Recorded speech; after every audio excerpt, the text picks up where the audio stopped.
आज तक रेडियो सुनता है सारा जहां।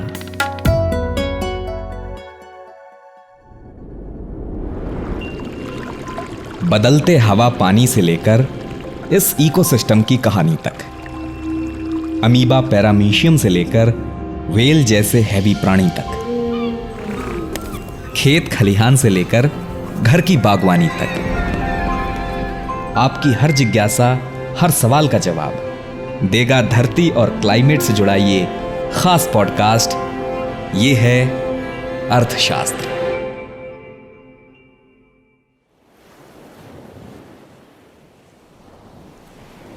सी लेवल से हजारों फीट ऊंचे बर्फ की चादर से ढके पहाड़ों पर जहां बर्फीले तूफान चलते हैं, हड्डियां गला देने वाली ठंड पड़ती है, जहां इंसानों की ना तो पहुंच आसान है और ना ऐसी परिस्थिति में रहना। पर कुदरत में कई जानवर हैं जिनका ये घर है। कई लिविंग ऑर्गेनिज्म ऐसे हैं जो इसी माहौल के लिए बने हैं। इन्हीं में से एक है स्नो लेपर्ड यानी हिम तेंदुआ, जिसका साइंटिफिक नेम है पैंथेरा उनसिया।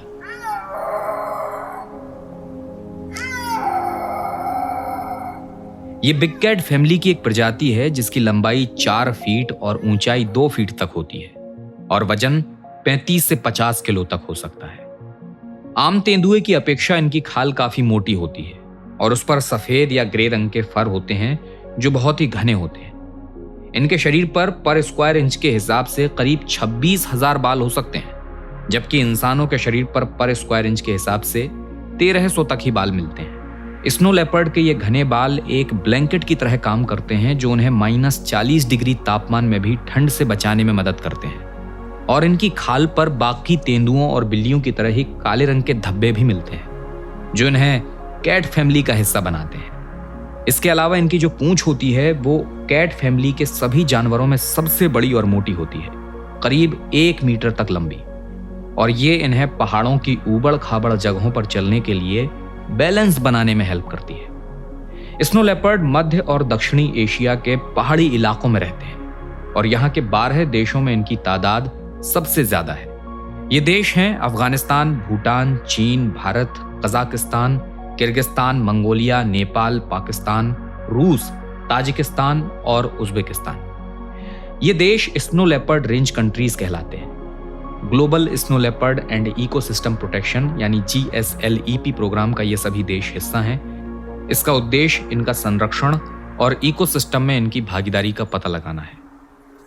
भारत में अगर हम स्नो लेपर्ड के जियोग्राफिकल रेंज की बात करें तो इसमें पश्चिमी हिमालय का एक बड़ा हिस्सा शामिल है।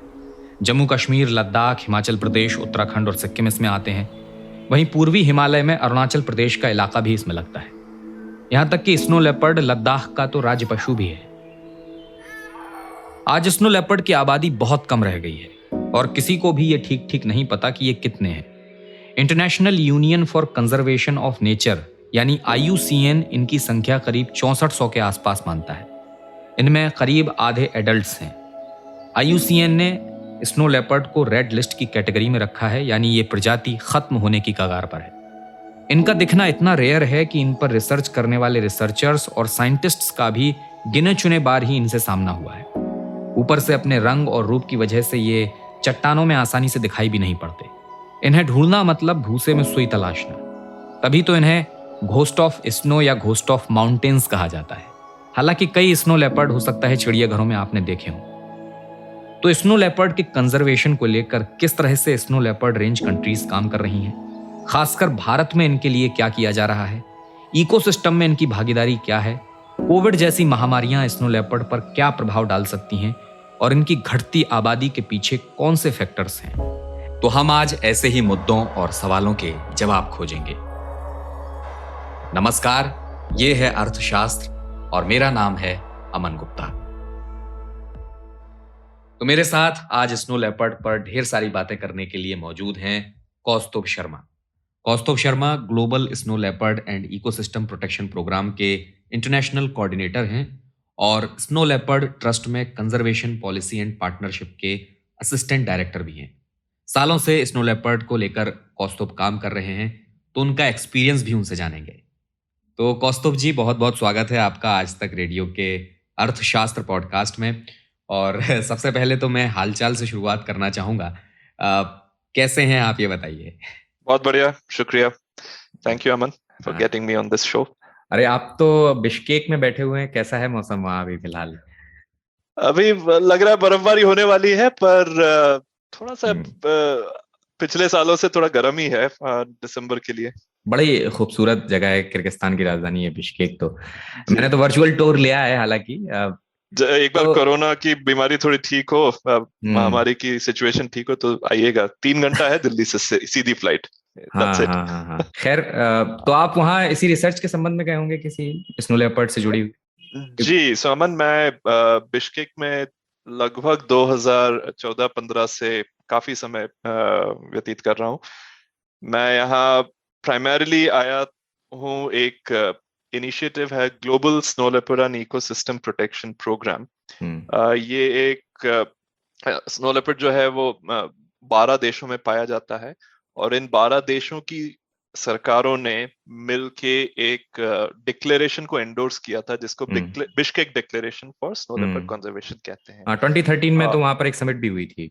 जी, तो उसी समिट में ये डिक्लेरेशन एंडोर्स हुआ था, और उस एंडोर्समेंट के साथ उस डिक्लेरेशन को इम्प्लीमेंट करने के लिए एक सेक्रेटेरिएट बनाया गया, जो विभिन्न देशों में अलग अलग तरह की एक्टिविटीज होती हैं, जो कार्य होते हैं स्नो लेपर्ड कंजर्वेशन के, उस डिक्लेरेशन के अलाइनमेंट में उनको कोऑर्डिनेट करता है। किर्गिस्तान तो की जो है मेरी माउंटेन रेंज है, वहां तो काफी स्नो लेपर्ड मिलते हैं।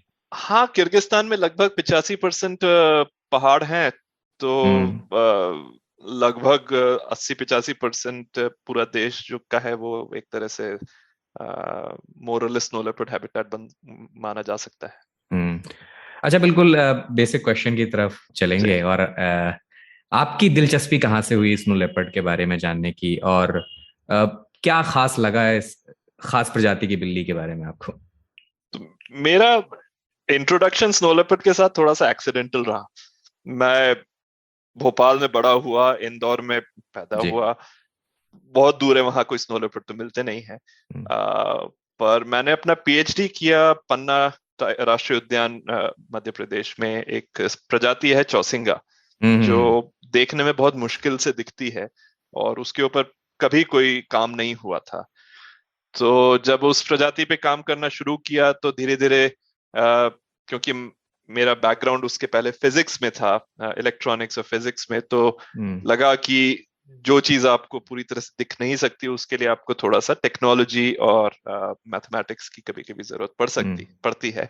तो उस कारण थोड़ा सा इंटरेस्ट बढ़ा ऐसी प्रजातियों में जिनको देखना मुश्किल है, जो आसानी से नहीं स्टडी कर सकते हैं। और फिर स्नो लेपर्ड जो है वो ऐसी प्रजातियों का महाराज मान लीजिए इनको। ये तो मतलब आपके 50 मीटर दूर बैठा होगा, आपको अगर नहीं मालूम कहाँ देखना है, कैसे क्या देखना है, तो आप आराम से उसको मिस कर जाएंगे। बिल्कुल। तो उस तरह से थोड़ा इंटरेस्ट शुरू हुआ। फिर एक उस समय प्रोजेक्ट चल रहा था जिसमें उन पद्धतियों को डेवलप करने की का एक छोटा सा प्रोजेक्ट था, कि जिनसे कि हम कहाँ कितने स्नो लेपर्ड्स हैं उसको पता लगाया जा सके। तो उसमें मैंने थोड़ा सा असिस्ट किया उस काम में, क्योंकि थोड़ा गणित ठीक ठाक था, तो उसमें इन्वॉल्वमेंट हुआ। फिर उसके बाद जब मेरी पीएचडी खत्म हुई, तो उस समय स्नो लेपर्ड ट्रस्ट ऐसे किसी को ढूंढ रहा था जिसको थोड़ा इस तरह का इंटरेस्ट हो, ऐसे मुश्किल दुर्लभ प्रजातियों पे काम करने का, और जिसको ट्रैवल करने में ज्यादा तकलीफ ना हो। तो दोनों ही बहुत पसंद की चीजें। मैंने कहा बिल्कुल जी। तो कौस्तुभ जी, आपने एक लंबी रिसर्च की, हिमालयन रेंज में भी और मंगोलिया में भी। बिश्केक में आप काफी लंबे समय से रह रहे हैं। आपका कितनी बार सामना हुआ है स्नो लेपर्ड से? क्योंकि कहा जाता है, आपने भी बताया कि बड़ा रेयर है, नहीं पता होगा तो कोई देख भी नहीं पाएगा। तो कोई रोमांचक किस्सा आपको लगा हो जब आपने देखा उसको? अगर मैं सच बताऊं तो जो ट्रू एनकाउंटर जिसको आप पहाड़ में काम कर रहे हैं और एकदम आपको दिख गया, सिर्फ 2 बार दिखा है इस तरह से। कितने मुझे करीब 2007 से मैं काम कर रहा हूं, लगभग 14 साल हो गए, सिर्फ 2 बार एनकाउंटर हुआ। दूसरे इंस्टेंसेस में आप उनको कॉलर पहनाने के वो इंस्टेंसेस अलग कर दें, पर ट्रू एनकाउंटर सिर्फ 2 बार हुआ है। और ऑफ कोर्स उनमें से एक बहुत स्पेशल था, क्योंकि वो इतना दूर था जितना आप, अगर मैं हाथ लंबा करता तो शायद उसको छू भी लेता। पर वो दोनों ही एक दूसरे को आमने सामने आके सरप्राइज हो गए थे। मैं एक लेज पे खड़ा था, किसी और को देखकर वो एकदम लेज पे चढ़ा और सामने देखता है, और उसकी आंखें ऐसी गोल करके एज इफ उसने सोचा कि भाई मनुष्य तुम मेरे इतना पास कैसे आ गए। तुरंत देखा, मुझे अभी भी उसके चेहरे पे जितने भी स्कार्स थे, बड़ा मेल था, पूरे चेहरे पे स्कार्स थे, चोट के निशान थे, पुरानी चोटों के भरे हुए निशान। वो देखा, पलटा और अपना रिबन जैसा चला गया वहां से। डर नहीं लगा आपको? मतलब हालांकि कहा जाता है कि ये बहुत ज्यादा वॉयलेंट नहीं होते हैं, सिर्फ जो जानवर हैं छोटे छोटे उनको शिकार करते हैं। तो जी, दो चीजें हैं। एक तो आज तक बहुत कम, मतलब नेग्लिजिबल किस्से हैं जब किसी स्नो लेपर्ड ने किसी मनुष्य पे हमला किया हो। जहां भी हुआ है वहां पे वो घिर गया हो किसी कमरे में, तो अपने आप को बचाने के चक्कर में चोट लगा दिया हो। दूसरा, ये कहना कि वो उसे छोटे जानवर खाता है, तो स्नो लेपर्ड खुद कितना 45 किलो 50 किलो से ज्यादा वजन नहीं होता। पर हमारी रिसर्च टीम ने जो मंगोलिया में जो रिसर्च चल रहा है उसमें देखा है उन्होंने 500-550 किलो के जो बैक्ट्रिन दो कुबड़ वाले जो ऊंट होते हैं वो भी एक पकड़ के खा लेता है। तो ये आई थिंक एक तरह से थोड़ा मनुष्यों की किस्मत अच्छी है कि स्नो लेपर्ड मनुष्य को अपना डाइट में नहीं मानता, अवॉइड करता है जितना भी हो सकता है। जी, अच्छा, काफी कम है इनकी संख्या। और मैं देख रहा था साकेत बदोला जी ने, जो हेड ऑफ ट्रैफिक इंडिया है, उन्होंने एक बार एक बयान दिया था कि अगर कोई भी हंटर है, अगर उसको ये पता चल जाए, वो जो नॉर्मल तेंदुओं का शिकार करता हो, लेकिन अगर उसको पता चल जाए कि कहीं स्नो लेपर्ड है, तो वो उसकी प्राइमरी कैटेगरी में आ जाता है। ऐसा क्या खास है इसमें ऐसा? तो हर वन्य प्राणी, चाहे वो खरगोश हो, चाहे वो नेवला हो, चाहे पेंगुलिन हो, इनके जो व्यापार, जो इलीगल व्यापार होता है इनका, उसके अलग अलग मार्केट्स हैं, अलग अलग डिमांड है, अलग अलग लोग, अलग अलग जो गैर कानूनी बिजनेस करते हैं, अलग अलग इनके यूसेज करते हैं। तो इनकी जो कीमत है उसका तो मतलब कोई ऐसा एक कोई पैरामीटर नहीं है। जैसा आपने बताया कि कहीं कोई अगर रेयर है, मिल नहीं रहा है, तो कीमत बढ़ जाएगी, कहीं इजीली अवेलेबल है तो नहीं बढ़ेगी। तो मैं कीमत पे तो ज्यादा ध्यान नहीं दूंगा, पर हाँ, शिकार इनका एक प्रॉब्लम इशू जरूर है, और पिछले कई दशकों से इनका अवैध शिकार एक प्रॉब्लम कंटिन्यूअसली बना रहा है। एक बस थोड़े सुकून की अगर कोई बात करें तो ये है कि इनका जो मेन जो ट्रेड है, illegal wild life trade snow leopards में, वो आमतौर पे चलता है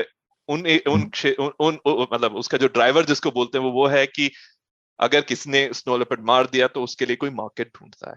डिमांड उतनी नहीं है फॉर्चुनेटली, पर again illegal wild life trade का डिमांड जो है वो बहुत वॉलेटाइल है। कभी भी किसी भी प्रजाति के लिए बढ़ जाता है, तुरंत वो प्रजाति एकदम नगण्य हो जाती है अपने संख्या में। तो वो बहुत वॉलेटाइल है। पर अभी की जो भी एनालिसिस है उसमें अधिकतर केसेस में यही देखा गया है कि आमतौर पे सप्लाई ड्रिवन है, ना कि डिमांड ड्रिवन। पर अगेन ये मतलब कोई पैरामीटर सेट नहीं है। मैं आज बोल रहा हूँ, ये हो सकता है कल तुरंत सिचुएशन बदल जाए, किसी प्रोडक्ट के लिए या किसी कारण के लिए स्नो लेपर्ड की स्किन या उसके शरीर के भागों को कहीं उपयोग में आने लग जाए तो एकदम से डिमांड बढ़ जाएगी फिर उसकी। अच्छा, कौस्तुभ जी, 70% जो स्नो लेपर्ड का हैबिटेट है, कहा जाता है कि वो अंडर स्टडीड है ना, और बाकी जो है 30% उसको स्टडी कर लिया गया है ना। भारत में सबसे ज्यादा इसको लेकर रिसर्च हुई है। भारत में करीब 75,000 स्क्वायर किलोमीटर का जो इलाका है जिसमें स्नो लेपर्ड का हैबिटेट माना जाता है, और पूरी दुनिया का 4% है ये। इसमें अब तक 30,000 स्क्वायर किलोमीटर के करीब एरिया कवर किया जा चुका है। कुल 46 स्टडी हुई, जैसे कि मैं आपको बता रहा। भारत इसमें टॉप पर है। किस तरह का काम हो रहा है भारत में? बड़े अच्छे रिजल्ट दिख रहे हैं अगर देखें तो। जी, कई क्षेत्रों में भारत को अग्रणी कहा जा सकता है स्नो लेपर्ड रिसर्च और उसके संरक्षण के क्षेत्र में। कई कार्यक्रम हैं जो इसके संरक्षण के, जो भारत में पायलट हुए पहली बार, उनको इम्प्लीमेंट किया गया, कुछ सक्सेसफुल हुए, तो अब दूसरे देशों में भी उनको रेप्लिकेट किया जा रहा है। तो अगर एक शॉर्ट में बोला जाए तो अधिकतर सबसे बड़ा जो एक गैप था इनके बारे में, जानकारी के बारे में, वो ये था कि कहाँ हैं और कितने हैं। तो ये अधिकतर संस्थाओं का फोकस रहा है कि पहले तो पता लगाएं कहाँ हैं स्नो लेपर्ड्स, फिर पता लगाएं कि कितने हैं, क्योंकि चाहे वो कोई टैक्सी चलाने वाला हो, चाहे किसी देश का प्रधानमंत्री हो, जहां उनको आप बोलो कि हम स्नो लेपर्ड पे काम करते हैं, पहला सवाल पूछते हैं, अच्छा कितने हैं, कितने हमारे देश में, कितने हैं दुनिया में, कितने हैं हमारे राज्य में। तो आई थिंक इसलिए, और क्योंकि ये बहुत मुश्किल से बहुत आसानी से दिखती नहीं है ये प्रजाति, तो इनके संख्या और डिस्ट्रीब्यूशन के बारे में बहुत कम जानकारी थी, तो उस पर अधिकतर काम हुआ है। और दूसरे लेवल पे आए तो इनके जो संरक्षण के कार्य हैं वो कितने सक्सेसफुल हैं, क्यों सक्सेसफुल हैं, और क्या किया जाए कि उनको एक्सपैंड किया जा सके, दूसरे इलाकों में किया जा सके। तो इस तरह के खास रिसर्च फोकस रहे हैं अभी तक। अच्छा, इसको वो क्या कहें कि घोस्ट ऑफ माउंटेन्स भी कहा जाता है ना? जी, बड़ा कम दिखता है इस वजह से। जी बिल्कुल। उसका तो जैसे मैंने आपको बताया, आपके सामने होगा 50 मीटर की दूरी पे, और अगर आपको नहीं मालूम है कि ये स्नो लेपर्ड ऐसा दिखता है, आप इस पत्थरों में ऐसा दिखेगा, तो आप आराम से मिस कर जाएंगे। मैंने मिस किया है, मेरे सामने बैठा था, नहीं दिखा मुझे। हाँ, ये माउंटेन की रिफ्स पे उतरना चढ़ना ज्यादा पसंद करता है। बिल्कुल। तो हिम तेंदुए के लिए आप उसको किसी फ्लैट इलाके में छोड़ देंगे तो सबसे पहले वो ढूंढेगा आसपास कहाँ वो पत्थर उसको मिलेंगे, तो वहां जाके फिर उसको, जैसे बोलते हैं ना कि जहां पहाड़ और ऐसे वर्टिकल जगह ना हो, वहां थोड़ा नर्वस फील करता है, जहां मौका मिला सबसे पहले वो पहाड़ की तरफ जाता है। अच्छा, मैंने एक क्लिप देखी थी, आपने देखी होगी नहीं, 2018 के आसपास वाइल्ड लाइफ टेलीफिल्म्स की एक क्लिप आई थी, और जब वो शिकार कर रहा था एक जानवर का, और कितनी ऊंचाई से गिरा था, फिर कई दिन बाद वो ठीक हुआ। हाँ, मतलब वो फिल्म पहला वीडियो रिकॉर्ड है शायद स्नो लेपर्ड का सक्सेसफुल शिकार करते हुए। और उसमें वो भरल करके एक भरल जिसको ब्लू शीप बोलते हैं, उसका शिकार कर रहा है, और कितने 100 मीटर नीचे गिरता है, पर आखिर में वो न सिर्फ उस शिकार को आराम से खाता है, 2 दिन तक आराम से खाता है, फिर अपने रास्ते निकल जाता है। फिर कहते हैं बिल्लियों की 9 लाइव्स होती हैं, 9 जीवन होते हैं बिल्लियों के, तो मुझे लगता है उस एक शिकार में उन्हें अपने 3-4 जीवन तो वो काफी ऊंचाई से गिरा और बहुत दूर तक लुढ़कते हुए गया। खैर, जो हमारे सुनने वाले हैं लिसनर्स, उनको जरूर देखनी चाहिए खोज के, ये यूट्यूब पे बड़ी अच्छी क्लिप है, अगर आप इस तरह के इंसिडेंट देखना पसंद करते हैं। खैर कौस्तुभ जी, अगले सवाल की तरफ बढ़ते हैं। ग्लोबल स्नो लेपर्ड समिट हुई थी 2013 में किर्गिस्तान में, और अभी 2019 में दिल्ली में, जब 23 अक्टूबर को, जिस दिन इंटरनेशनल स्नो लेपर्ड डे होता है, उस दिन भी वहां पर एक समिट हुई थी, और प्रकाश जावड़ेकर उसमें शामिल थे। किन बातों पर सहमति बनी 2013 की उस समिट की बात करें, और भारत के लिहाज से 2019 में जो हुई? सबसे इम्पोर्टेंट इन समिट्स में जो की जिसको कहते हैं खास मुद्दे निकल के आए हैं, उनको अगर हम समराइज करें तो पहला, हमें अपनी जानकारी स्नो लेपर्ड के बारे में बेहतर करनी है, बेहतर रिसर्च के द्वारा। दूसरा, अगर इनका संरक्षण करना है तो उसका सबसे उम्दा तरीका जो है वो है उन लोगों को उन लोगों के साथ पार्टनरशिप करके करना जो कि इनका क्षेत्र शेयर करते हैं। मतलब जो लोकल कम्युनिटीज हैं और जो पहाड़ों में लोग रहते हैं, जो इन इलाकों में रहते हैं, तो कम्युनिटी बेस्ड कंजर्वेशन जिसको बोलते हैं, लोगों को साथ में लेकर संरक्षण करना, वो उसको माना गया कि ये सबसे सक्सेसफुल तरीका, सबसे सफल तरीका रहा है और होगा, अगर हमको स्नो लेपर्ड्स को लंबे समय तक बचाना है। तीसरा, एक बहुत इंपॉर्टेंट ये मुद्दा जो निकल के आया, जिसके बारे में सहमति भी बनी, कि हमको एक दूसरे से समझने की बहुत जरूरत है। हमारे पास इतना वक्त नहीं है, हमारे पास इतना समय नहीं है कि हम हर कोई वही की वही प्रैक्टिसेस में वही गलतियां करें जो किसी और ने कर रखी हैं। जो आपस में एक दूसरे से सीखने की बहुत जरूरत है, जिसको हम कह सकते हैं न सिर्फ cross border collaboration and cooperation, कि भारत को शायद सीखने की जरूरत है मंगोलिया से, भूटान को जरूरत है सीखने की, भारत से किर्गिस्तान को जरूरत है सीखने की, रशिया से, और इस तरह से आपस में एक दूसरे के एक्सपीरियंसेस शेयर करना और एक दूसरे से सीखने की बहुत जरूरत है। सो ट्रांस बाउंड्री कोऑपरेशन बहुत बहुत जरूरी है स्नो लेपर्ड के कंजर्वेशन के लिए। उसका एक और कारण ये भी है अमन, की लगभग 1/3 स्नो लेपर्ड का जो हैबिटेट है वो अंतरराष्ट्रीय बॉर्डर से 100 किलोमीटर के अंदर अंदर है।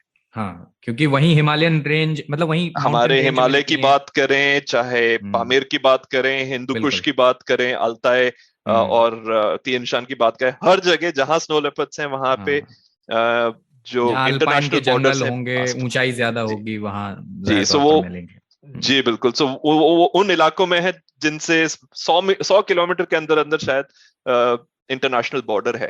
तो और स्नो लेपर्ड ऐसी प्रजाति है जो बहुत बड़े इलाके में घूमती है। मतलब मेल जो है लगभग 250 से 400 स्क्वायर किलोमीटर इलाका कवर करता है। मादा जो है वो लगभग 50 से 100-150 स्क्वायर किलोमीटर कवर करती है। जो बड़े हो रहे हैं इंडिविजुअल्स, वो इलाके क्रॉस करके नए इलाके ढूंढते हैं। अब स्नो लेपर्ड्स के लिए अंतरराष्ट्रीय बॉर्डर कोई मायने नहीं रखती जब तक कि वहां पे फेंस न लगाए। तो ये लोग तो बॉर्डर्स क्रॉस करेंगे ही, और अगर आपने अपने स्नो लेपर्ड को तो बचा लिया शिकारियों से, अगर आपके पड़ोस में नहीं बच पाया तो क्या उसका कोई फायदा नहीं। इसलिए कोऑपरेशन बहुत जरूरी है। अच्छा, भारत की बात करेंगे, ये जो स्पीति वाला इलाका है, लद्दाख वाला इलाका है, यहाँ पर किस तरह से, यहाँ पे चूंकि स्नो लेपर्ड्स ज्यादा हैं, और किस तरह से यहाँ पे अवेयरनेस प्रोग्राम चलाए जा रहे हैं, या कम्युनिटी को किस तरह से हम अवेयर करने की कोशिश कर रहे हैं कि वो इनको बचाने की कोशिश करें? सो कम्युनिटी के साथ अगर काम करना है तो बहुत जरूरी है कि उनके साथ एक तरह की पार्टनरशिप की जाए। उनको मतलब उस कम्युनिटी के, लोकल कम्युनिटी है, उन गांव के लोगों को सहभागी बनाना बहुत जरूरी है। आप बाहर से जाके ये नहीं बोल सकते कि आपको ये करना है जिससे आप हमारा स्नो लेपर्ड बच जाए। जहां आपने वो किया वहां आपने जिसको कहते हैं ना कि ओनरशिप बदल जाती है। सो बहुत जरूरी होता है कि सहभागिता बनाई जाए किसी भी संरक्षण कार्यक्रम में, खास तौर से स्नो लेपर्ड्स को लेकर। और अगर हिमाचल प्रदेश में जितने भी काम हो रहे हैं उनमें आप देखेंगे तो सहभागिता सबसे पहला पैरामीटर है उसको संरक्षण को करने। और जी, और ये तो संरक्षण की बात हुई, और साथ ही साथ रिसर्च बहुत जरूरी है। ये जानना जरूरी है कि जो हम कर रहे हैं उससे वाकई स्नो लेपर्ड को फायदा हो रहा है कि नहीं, और उसके भी पहले ये जानना जरूरी है कि स्नो लेपर्ड को तकलीफ क्या है, किस कारण से उनकी संख्या अगर कम हो रही है तो हो रही है, क्या उनकी जरूरतें हैं जो हमारी जरूरतों के साथ क्लैश कर रही हैं, और कैसे उनको उसमें एक सद्भाव बनाया जा सके जिससे कि उनकी जो जरूरतें हैं वो पूरा किया जा सके बिना नुकसान पहुंचाए लोकल कम्युनिटीज को। अच्छा, किस तरह की रिसर्च हो रही है, और मतलब आप क्या चाहते हैं कि इस क्षेत्र में हमें और किस तरह की रिसर्च करने की जरूरत है ताकि स्नो लेपर्ड्स को हम ज्यादा से ज्यादा देख पाएं, उन्हें समझ पाएं, उनकी गतिविधियों को समझ पाएं, उन्हें हम प्रोटेक्ट कर पाएं? तो 2-3 चीजें हैं जो बहुत जरूरी हैं, और आज की बात अगर आप मुझसे करेंगे तो सबसे इंपॉर्टेंट पॉइंट है, इशू है कि कहाँ हैं और कितने हैं। लगभग 30-40 साल से स्नो लेपर्ड्स के ऊपर रिसर्च चल रही है। आज भी हमें पूरी तरह से ये नहीं मालूम है कि कहाँ स्नो लेपर्ड्स पाए जाते हैं। आज भी अगर आप अखबार खोल के देखेंगे तो 2-3 महीने में एक आध बार आ ही जाता है कि यहाँ पहली बार देखा गया। अब वो वाकई पहली बार देखा कि हमको मतलब वाकई हमने पहली बार देखा या वो पहली बार आया वहां पे, वो हम अभी तक नहीं जानते। तो आई थिंक बहुत जरूरी है कि इनके डिस्ट्रीब्यूशन के बारे में, कहाँ पाए जाते हैं उसके बारे में बेहतर जानकारी हो सके, जिसके लिए भारत एक बहुत अच्छा काम भारत में चल रहा है जिसको बोलते हैं snow leopard population assessment in India, spy. ये एक इनिशिएटिव है जो एक पूरे 12 देशों में अलग अलग देश इसको अपने अपने लेवल पे कर रहे हैं, जिसको बोलते हैं population assessment of the world snow leopard, short में पॉज है। तो इस इनिशिएटिव में अलग अलग देश अपने इलाकों में इंटेंसिव सर्वेज करके पता लगा रहे हैं कि कहाँ पाया जाता है और कितने हैं। कैमरा उसमें ऑटोमेटिक कैमराज यूज किए जा रहे हैं, जेनेटिक जानकारी यूज की जा रही है, और उसके बेसिस पे बहुत ही उम्दा सोफिस्टिकेटेड स्टैटिस्टिक्स सांख्यिकी यूज करके हम उसकी सही संख्या और सही डिस्ट्रीब्यूशन के बारे में जानकारी पा रहे हैं। तो जो भारत में जो एफर्ट चल रहा है उसमें अलग अलग संस्थाएं साथ में काम कर रही हैं, ministry of environment and climate change के साथ। और उम्मीद यह है कि जिस गति से काम चल रहा है, शायद अगले साल तक हमारे पास ये जानकारी होगी कि भारत में एक तो कहाँ स्नो लेपर्ड्स पाए जाते हैं और कितने हैं। तो एक शुरुआती बेसलाइन होगा बहुत जरूरी, जिसके बेसिस पे फिर हम ये बोल सकते हैं कि ये इलाके स्नो लेपर्ड्स के लिए बहुत जरूरी हैं। इनको किसी भी तरह से हम हैबिटेट डिस्ट्रक्शन के नाम पे नष्ट नहीं होने देना चाहेंगे। तो हमारे पास प्रायोरिटाइज करने के लिए बहुत अच्छी जानकारी होगी, जिससे हम इन्फॉर्म्ड डिसीजन मेकिंग कर पाएंगे, और जो कि बहुत जरूरी है किसी भी प्रजाति को बचाने के लिए। अच्छा कौस्तुभ जी, चूंकि ये जो स्नो लेपर्ड है वो बहुत ज्यादा ठंडी जगहों में मिलता है, -40 डिग्री सेंटीग्रेड तक के इलाकों में ये रहता है, क्लाइमेट चेंज हो रहा है, इसका असर जाहिर तौर पर पड़ रहा होगा जी। कैसा असर देख रहे हैं आप? तो जैसा मैंने कहा कि हमारे पास अभी तक ये भी जानकारी नहीं है कि कहाँ पाए जाते हैं। जब हम ये नहीं जानते कि कहाँ पूरी तरह से नहीं जानते कहाँ पाए जाते हैं, तो कहाँ इनका डिस्ट्रीब्यूशन चेंज हो रहा है वो बताना अभी मुश्किल होगा। इसीलिए बहुत जरूरी है जो मैंने रिसर्च की बात करी, पर कई सारे रिसर्च आई है पिछले कुछ सालों में, जिसमें काफी प्रेडिक्शंस किए गए हैं कि इनका जो रहवास है वो धीरे धीरे कम होता जाएगा, मतलब नीचे आते जा रहे हैं। कुछ इलाकों में ऊपर जाएंगे क्योंकि गर्मी नीचे बढ़ेगी तो और ऊपर जाएंगे। कुछ इलाकों में जहां पे बर्फ का पैटर्न बदल रहा है वहां पे हो सकता है कुछ इलाकों में नीचे भी। बहुत क्लैरिटी हर जगह के बारे में नहीं है, पर बहुत उससे भी कहीं ज्यादा इंपॉर्टेंट होगा ये जानना कि आज अगर आप मुझसे पूछें स्नो लेपर्ड को क्या क्या खतरे हैं, तो हम बोल सकते हैं कि जब वो किसी मवेशी का शिकार करते हैं, लोगों को नाराजगी होती है, वो उसके बदले में आमतौर पे लोग उसका स्नो लेपर्ड को मारते हैं। किसी इलाके में शिकार उनका अधिकतर होता है क्योंकि वहां एक्सेस बहुत हो गया है।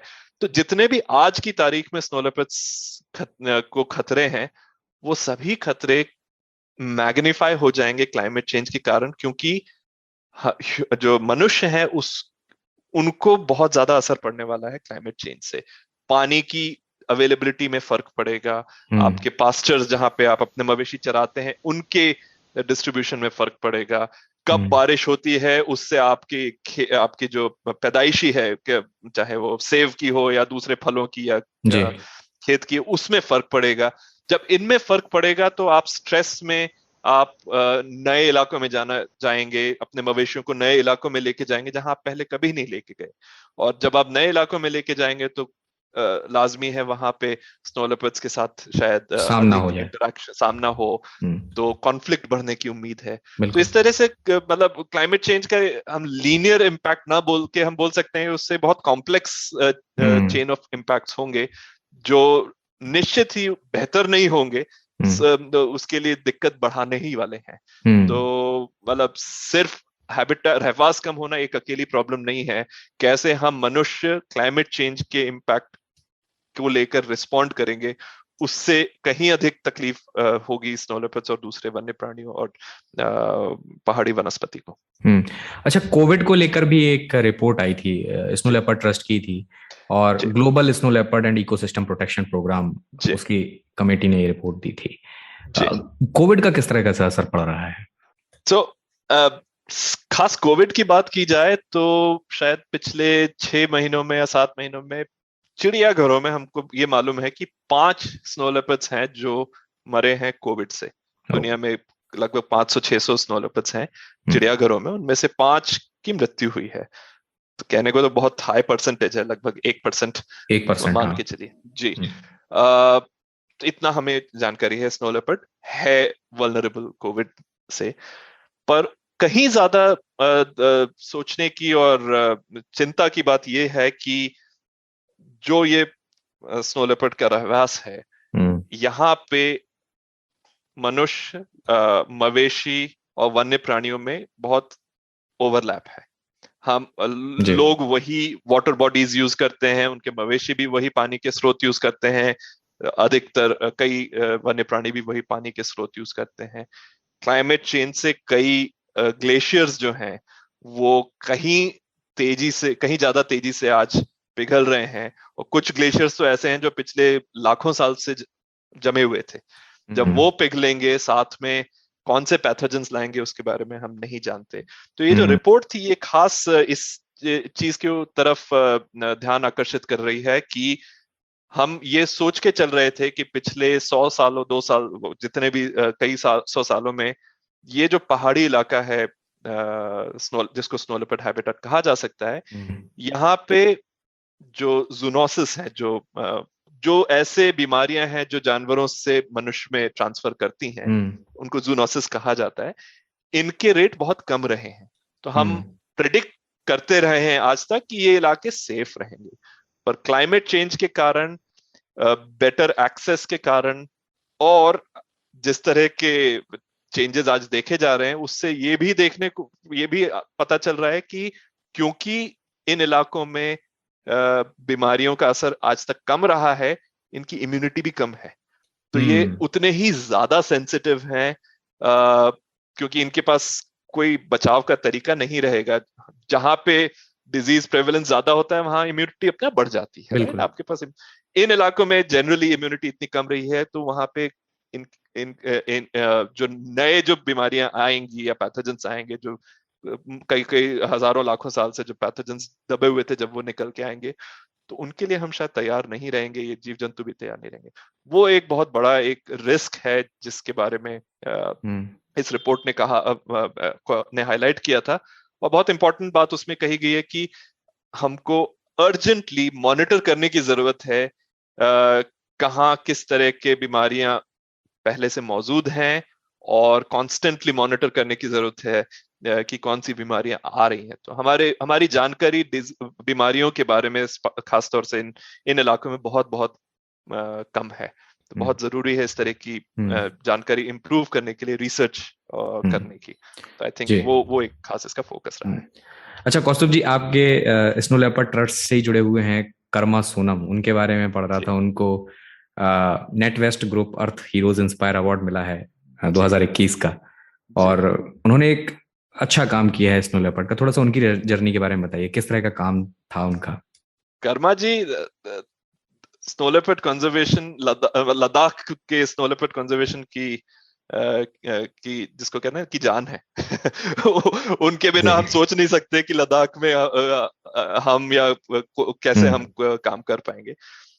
तो कर्मा जी, आई थिंक उनकी खासियत ये है कि he is a people's person, right. बहुत मतलब वो लोगों से जुड़े हैं, लोगों से जुड़े हुए हैं, इलाके को समझते हैं, इलाके को समझते हैं, वहीं बड़े हुए, वहीं बचपन से रहे।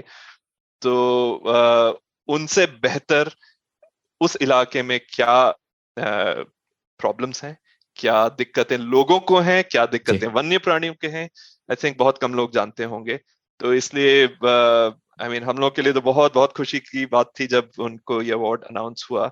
ट्रू कंजर्वेशन हीरो हैं कर्मा जी, और क्योंकि वो जुड़े हुए हैं वहीं जमीनी हालात के बारे में बहुत अच्छे से जानते हैं। आई थिंक वो नब्ज बिल्कुल बहुत अच्छे से समझते हैं कि क्या प्रॉब्लम है, क्या उसका सोल्यूशन किया जा सकता है, और आई थिंक इसीलिए उनको ये अवार्ड भी मिला। बिल्कुल।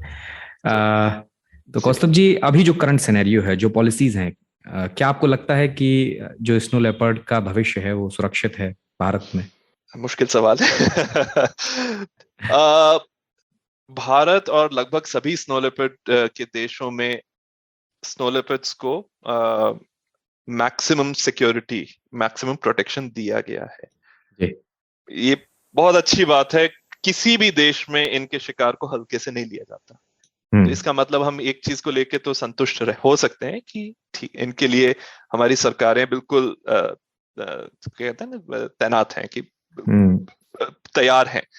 प्रॉब्लम आती है जब हम नई दिक्कतों की बात करें। अब हम अगर किसी स्नो लेपर्ड के इलाके में ले जाकर नई खदान शुरू कर दें, बिना ये सोचे समझे कि इस खदान के यहाँ बनने से इनके रहवास को क्या फर्क पड़ेगा, या किसी इलाके में हम जाकर बड़ा सा बांध बना दें बिना ये सोचे समझे कि इस बांध के बनने से स्नो लेपर्ड्स के रहवास को क्या फर्क पड़ेगा जी।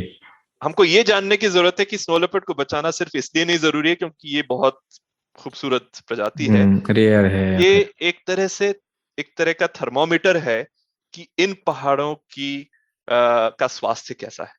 जहां स्नो लेपर्ड है वो पहाड़ जो हमको पानी देते हैं वो स्वस्थ है। जहां स्नो लेपर्ड नहीं है, एक तरह से वो थर्मोमीटर आपको बता रहा है कि आपके उन पहाड़ों में बुखार है, मतलब वहां पे उसको कुछ तकलीफ है, कोई प्रॉब्लम है। जब हम इस तरह के हैबिटेट रहवास को के ऊपर इस तरह के, चाहे अगर बिना सोचे समझे बनाई गई सड़क हो या बिना सोचे समझे बनाई गई खदान हो या बिना सोचे समझे बनाई गई कोई भी इस तरह का इंफ्रास्ट्रक्चर डेवलपमेंट, अगर उसको ढंग से प्लान करके किया जाए तो तो ठीक है, पर अगर हम वो बिना प्लान किए करते हैं तो उससे इनके रहवास को जो नुकसान होगा, जंगल तो एक बार काटने के बाद आप छोड़ दीजिए 50 साल में नया जंगल उग जाएगा, पहाड़ एक बार आप काट देंगे तो पहाड़ दोबारा नहीं उगेगा। तो ये हमको सोचने की बहुत जरूरी बात है कि ये बहुत सेंसिटिव, जिसको फ्रेजाइल जिसको बोलते हैं वैसे रहवास हैं, और उनको अगर हम डिस्ट्रॉय कर देंगे तो वो वापस नहीं आएंगे। So it's a one time loss and it's a permanent loss. तो आई थिंक ये ध्यान रखने की जरूरत है। तो जितने भी कोई नहीं चाहता कि डेवलपमेंट ना हो, कोई नहीं चाहता इन इलाकों में प्रगति ना हो, पर बैलेंस करके ऐसी प्रगति हो जो कि वहां के लोगों के लिए और वहां के वन्य प्राणियों के लिए भी फायदेमंद हो। ऐसा नहीं कि इम्पॉसिबल है, बहुत सारे मॉडल्स दुनिया में हैं, बहुत सारे मॉडल्स भारत में भी एक्सपेरिमेंट किए जा रहे हैं, इम्प्लीमेंट किए जा रहे हैं, जिसको विकास और संरक्षण साथ में किया जा सकता है। तो अगर इसको हम लोग प्रायोरिटाइज कर पाए कि संरक्षण कोई ऐसी चीज नहीं है कि वो अच्छा हम पहले सब कर लेते हैं फिर बाद में संरक्षण की सोचेंगे, हमें साथ साथ लेके चलना पड़ेगा। और कोविड एक खास एग्जाम्पल है, बहुत बढ़िया एग्जाम्पल है हमको बताने के लिए कि आप प्रकृति को हल्के से नहीं ले सकते। जब चीजें खराब होती हैं तो प्रकृति के पास बहुत ताकत है। चाहे वो तूफानों की बात करें, चाहे वो कोविड जैसी महामारी की बात करें। तो इसलिए बहुत जरूरी है कि हम विकास और प्रगति को साथ में लेकर चलें संरक्षण के, और तभी हम सस्टेनेबल तरह से कई सालों तक के लिए सिक्योर हो पाएंगे, ना कि ऐसा कि अगले 1 आध साल में तो हमको पैसे मिल गए फिर उसके बाद मुश्किल हो गई। अच्छा, बिल्कुल आखिरी सवाल कि किस तरह के प्रोजेक्ट पर अभी आप काम कर रहे हैं? मैं अभी कई सारे अलग अलग तरह के प्रोजेक्ट्स हैं। और ये खास बात है, आप जब स्नो लेपर्ड पे काम करते हो हर चीज एक्साइटिंग होती है, हर चीज में कोई नयापन होता है। पर 2-3 जो खास चीजें हैं जिन पे अभी हम लोग का काम चल रहा है, एक तो मैंने आपको बताया पॉज इनिशिएटिव, जिसमें हम दुनिया भर में कहाँ कितने स्नो लेपर्ड्स हैं उसके ऊपर रिसर्च को सपोर्ट कर रहे हैं, कोऑर्डिनेट कर रहे हैं, अलग अलग देशों के लोगों के साथ काम कर रहे हैं। दूसरा साथ ही साथ में जो मैंने अभी बात करी कि कैसे ये देखा जा सके कि इकोनॉमिक डेवलपमेंट, इंग्लिश में क्या, हिंदी में क्या बोलेंगे अब? नहीं इकोनॉमिक डेवलपमेंट चलेगा, वैसे तो आर्थिक विकास हो गया। आर्थिक विकास, कैसे आर्थिक विकास और संरक्षण एक साथ इम्प्लीमेंट किया जा सकता है। ये 2 बहुत जरूरी इश्यूज हैं हमारे लिए और पूरे विश्व के लिए, इनके ऊपर खास काम चल रहा है। और तीसरा, जैसे ये ग्लोबल स्नो लेपर्ड प्रोग्राम की मैंने बात करी, जो कि पूरे 12 देशों को साथ में लेकर क्या प्रायोरिटीज हैं, क्या काम हो रहा है, कैसे हम एक दूसरे से सीख सकते हैं, वैसा कोऑर्डिनेशन, इंफॉर्मेशन शेयरिंग और कैपेसिटी बिल्डिंग, एक ट्रेनर आता है स्वीडन से, वो ट्रेन करके जाता है नेपाल के लोगों को, दूसरा ट्रेनर आता है मंगोलिया से, वो ट्रेन करके जाता है भारत के लोगों को, एक पाकिस्तान से ट्रेनर जाता है, वो ट्रेन करके जाता है किर्गिस्तान के लोगों को। किस तरह से हम एक्सपर्ट्स को साथ मिलाकर हर किसी के एक्सपीरियंसेस शेयर कर रहे हैं, उनसे सीख रहे हैं, कैसे उनको बढ़ाया जा सके। तो ये तीन, अगर बहुत सिंपल भाषा में कहा जाए तो ये तीन खास प्रायोरिटीज हैं जो अभी चल रही हैं। जी, तो बहुत बहुत शुक्रिया कौस्तुभ जी, आपने अपना वक्त निकालकर इतनी सारी बातें हमें स्नो लेपर्ड के बारे में बताई। हमारे जो सुनने वाले हैं उन लोगों को भी बहुत सारी चीज़ें पता चली होंगी स्नो लेपर्ड के बारे में, तो इसके लिए थैंक यू कौस्तुभ जी। बहुत शुक्रिया Aman ji, thank you very much मुझे इस शो पे बुलाने के लिए, थैंक यू। तो चलते चलते स्नो लेपर्ड से जुड़ी कुछ और खास बातें हम आपको बताते जाते हैं। तो स्नो लेपर्ड्स अपनी लंबाई से 6 गुना ज्यादा दूरी तक कूद सकते हैं। इसके अलावा इनके पंजों की बनावट ऐसी होती है कि ये चट्टानों पर आसानी से चढ़ उतर सकते हैं। इनके पांव के तलवे गद्देदार होते हैं, जिस वजह से ये आसानी से बर्फ पर चल पाते हैं और उसमें धंसते नहीं हैं। इसके अलावा एक और खास बात स्नो लेपर्ड्स की ये है कि बिगेस्ट कैट फैमिली का हिस्सा होने के बावजूद ये दहाड़ते नहीं हैं, या ये कहें कि ये दहाड़ ही नहीं पाते, क्योंकि इनके गले की बनावट इस तरह की होती है। तो स्नो लेपर्ड्स गुर्रा सकते हैं, फुफकार सकते हैं, यॉल कर सकते हैं, लेकिन रोर नहीं कर सकते। ये एक नॉन एग्रेसिव पफिंग करते हैं, जिसे आम भाषा में चफिंग कहा जाता है। तो ये एक बात स्नो लेपर्ड्स को बिगेस्ट कैट फैमिली के भीतर अलग करती है। तो आज बस इतना ही। अर्थशास्त्र का स्नो लेपर्ड्स को लेकर ये पहला एपिसोड आपको कैसा लगा, इस बारे में आपका फीडबैक है तो आप हमें विस्तार में शेयर कीजिएगा ईमेल करके radio@aajtak.com पर। अर्थशास्त्र के एपिसोड आप तमाम ऑडियो OTT प्लेटफॉर्म पर सुन सकते हैं, जैसे विंक, गाना, Spotify, Google podcast, Apple podcast, Podchaser.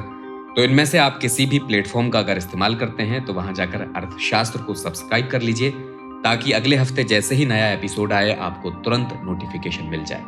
तो मैं अमन गुप्ता अब आपसे अगले हफ्ते मिलूंगा अर्थशास्त्र के नए एपिसोड में एक नए सब्जेक्ट के साथ। चलता हूं, बाय बाय, टेक केयर।